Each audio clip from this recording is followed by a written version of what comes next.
मालक आला बघा तुमचा फुकट्या मित्र. असू दे रे, काय बोल नको त्याला. किती दिवस चालायचं? चालायचं चल. बापू काय काय दिसत नाही काय काम चालू आहे? बस ताट लावतो. बरोबर बापू. हा, आणि काय लागलं तर सांग. आहे बघ तू दुकानात, चल. एक काम करतो, दुकान सांभाळ. फायनान्सवर आलो त्यांच्याशी बोलू. ठीक आहे. दादा नमस्कार.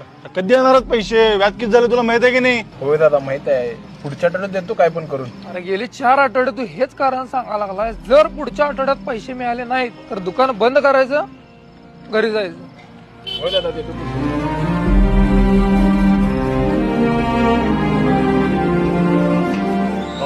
बोल की.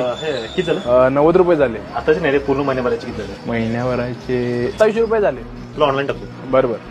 कोण होती मग? काय नाही रे, 2 महिन्यामाग बहीण आजारी होती. 2 लाख रुपये घेतलेलं, त्याचाच हप्ता विचारला आलते. एक काम करतो, मी तुला 10,000 रुपये टाकतो. बघ थोडंफार काही मदत झाली तर सांग मला. अरे कशाला? असं दे रे. ते नाही, तू 10,000 मला कोणत्या विश्वासावर द्याला भावा?